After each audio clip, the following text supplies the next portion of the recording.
J'adore mon iPhone, mais il m'ennuie aussi beaucoup. Il m'ennuie parce qu'il n'évolue pas et qu'il semble coincé dans une époque révolue.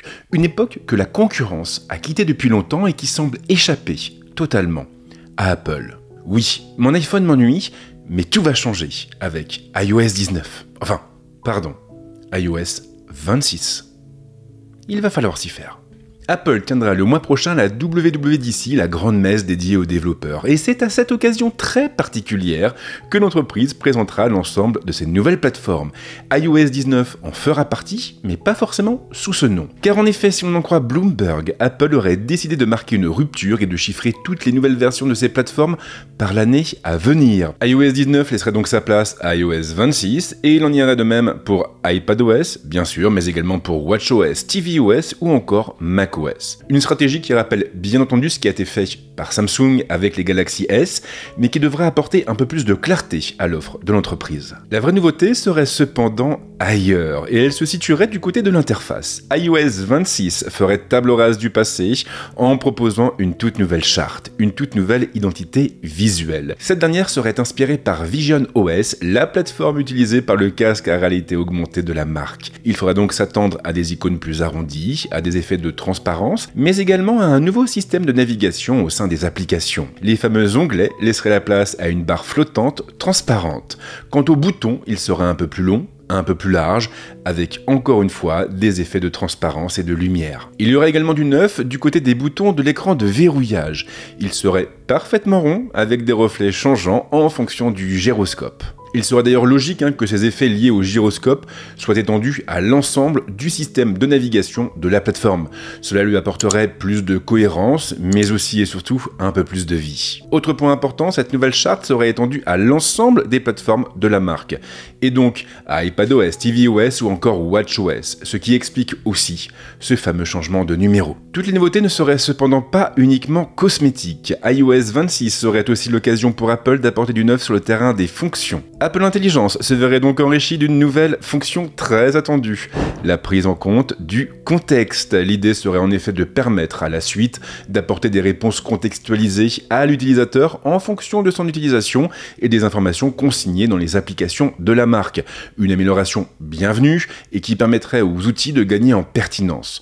Je pense notamment à Siri qui accuse toujours un retard important par rapport à ses concurrents. Et là aussi, il y aurait du neuf d'ailleurs. Apple aurait en effet l'intention d'intégrer Gemini à sa plateforme, un peu à la façon de ce qui est déjà proposé avec ChatGPT. En cas de besoin, Siri serait donc capable de nous renvoyer vers l'assistant de Google pour nous apporter une réponse plus pertinente. Ce serait une manière pour la firme de nous faire patienter jusqu'à la vraie nouvelle version de Siri, une version attendue pour 2026. D'ailleurs, certaines rumeurs indiquent que l'Union européenne aurait l'intention de pousser l'entreprise à davantage d'ouverture. Et il se pourrait donc à terme qu'Apple soit obligé de nous laisser le choix de l'IA utilisée à bord de notre iPhone. Oui, et avec un système analogue au choix du navigateur ou encore du moteur de recherche.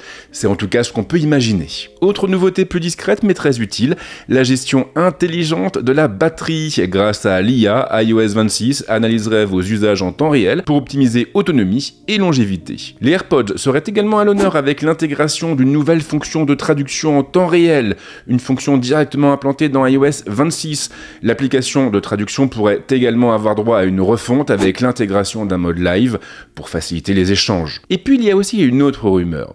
Une rumeur qui pourrait absolument tout changer.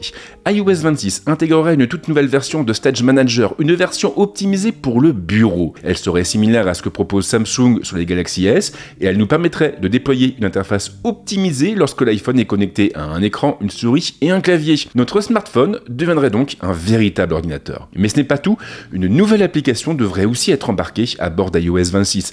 Une application entièrement tournée vers le jeu vidéo. Cette dernière fonctionnerait à la fois comme un catalogue et comme un lanceur avec une mécanique sans doute similaire à Steam. L'utilisateur pourrait donc découvrir de nouveaux jeux, les acheter et les installer sans avoir besoin de sortir de cette application. L'outil viendrait également remplacer le Game Center et il proposerait toutes les fonctions sociales de ce dernier. On imagine bien entendu qu'une telle application pourrait rapporter beaucoup à Apple, surtout avec les fameux 30% de commission, mais ce serait aussi une façon pour la firme de se positionner un peu mieux sur le marché. iOS 26 sera présenté le 9 juin lors du keynote d'ouverture de la WWDC. La première bêta bêta sortira dans la foulée, mais elle devrait s'adresser d'abord aux développeurs. La bêta grand public sera pour sa part déployée cet été entre juin et juillet. Et puis la version finale, bien sûr, sera proposée en même temps que les nouveaux iPhones, et donc en septembre. Alors je le précise évidemment, mais une version développeur n'est par définition pas stable.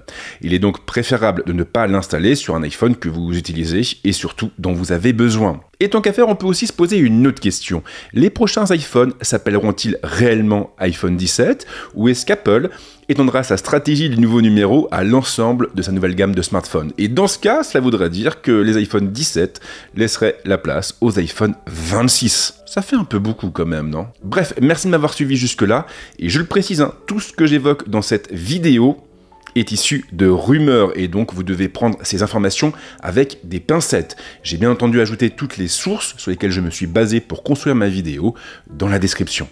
Vous êtes donc libre de les consulter pour en apprendre un peu plus sur ce qui nous attend. Et comme à l'accoutumée, si vous avez envie de me soutenir, c'est pas compliqué, vous pouvez lâcher un petit like, un petit partage, ou même un petit com. Et pensez bien sûr à vous abonner à la chaîne si vous aimez ce que je fais. Bref, je vous embête pas plus longtemps, et je vous souhaite de passer une très bonne semaine, un très bon week-end, de très bonnes vacances, une très bonne retraite, et c'est promis, on se retrouve très bientôt pour de nouveaux contenus, ici, mais également ailleurs. Ciao!